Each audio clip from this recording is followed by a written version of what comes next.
Welcome back to the Financial Autonomy Podcast. My name's Paul Benson, financial planner and practice principal at Guidance Financial Services. My newspaper colleague Beck Wilson wrote a piece recently about a lady who went to see a financial advisor and received advice to shift her super from one of the large industry super funds into a wrap facility. She'd not heard of a wrap before and felt uncomfortable with the advice, particularly since she was quite happy with the fund she was in and the advice she'd been seeking was around how to prepare for retirement. Changing super providers was not on her agenda. There's two issues that flow from Beck's piece. One is, what is a wrap? The second, when would you move your super from a standard mainstream fund to a wrap facility? So in this week's episode, I wanted to answer both those questions. Well, look, thanks for joining me once again. Let's dive into this week's episode. What is a wrap and when do they make sense?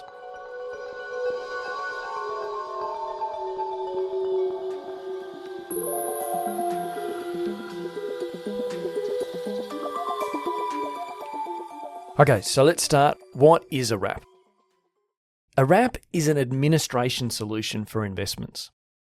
Wrap facilities can be used both for superannuation savings and also for non-superannuation savings.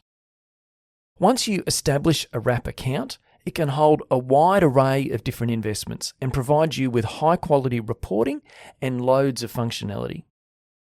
Wrap facilities will ensure your dividends go to the right place, your tax file number is given to the share registry, and your accountant has accurate information for your tax return. Wrap accounts also facilitate working with an advisor in that they enable your advisor to monitor your portfolio, generate reports, and conduct basic admin tasks on your behalf. A helpful analogy might be to consider a mainstream super fund as a roadside food van, selling limited menu with minimum fuss. A wrap account is more like an a la carte restaurant with a full menu and a high level of service. Where this analogy breaks down, however, is with respect to the costs. Depending on the options and the functionality you use, it is possible for wraps to be expensive relative to mainstream funds. You get what you pay for. But wraps do have low cost options, and so it's not uncommon actually to find that if you pick the right options, wraps can often be very cost competitive with mainstream super funds. In your wrap account, be it super or non-super, you might hold ETFs, shares, both Australian listed and listed on other markets like the United States. You might have term deposits, you could have professionally managed funds, and you'd normally have some cash in there as well. With many of them, you can also add assets like property, and then these will get picked up in the reporting, which is quite handy. Another popular investment option facilitated through wraps is model portfolios. These are an evolution of the traditional managed fund, and they offer great flexibility and also improve tax outcomes. When does a wrap make sense? For non-superannuation money, we would use a wrap facility in almost every instance. Any other solution doesn't provide the combination of quality reporting, administration, and breadth of potential investment options. For superannuation savings, it's less clear-cut. In our business, our preference is always for people to remain in the super fund that they're already in, unless they express some dissatisfaction with that fund. There's not an enormous amount of difference between one mainstream fund and the next. It's the investment options that you select within those funds that really matter.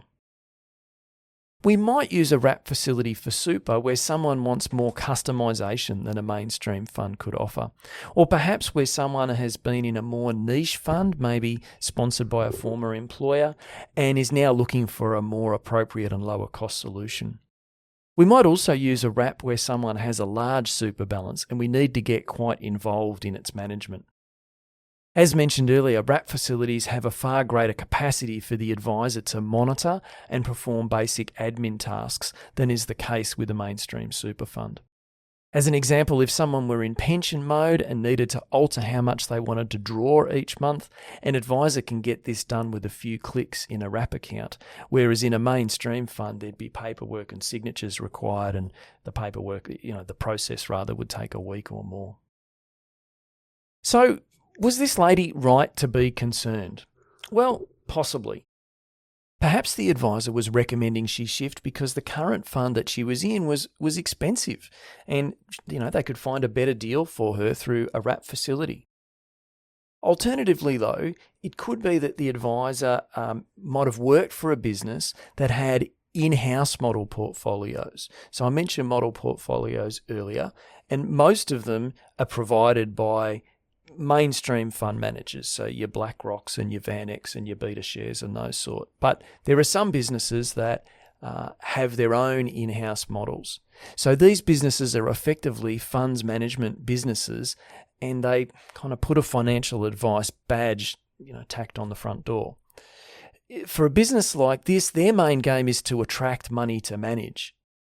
Their advice fees might be a bit lower than would be typical, but they're happy with that because really what they're all about is getting money to manage, and then they make their profits there. It's a form of vertical integration that has blossomed somewhat since the Banking Royal Commission. Wrap facilities are nothing to be afraid of. They're simply an administration solution for investment portfolios. For non-superannuation money, where you want to have a relationship with a financial planner, using a wrap is just a no-brainer. For superannuation money, it's very much a case-by-case situation. In most instances, though, if you're in one of the mainstream super funds, that's totally adequate for your needs, and you shouldn't feel the need to shift. Your financial advisor should be there to give you strategic advice on how to achieve your goals. If you get the sense that they're behaving more like a fund manager than your advisor, it might be worth looking around for a new advice relationship. All right, well, all the best. Until next time, bye for now.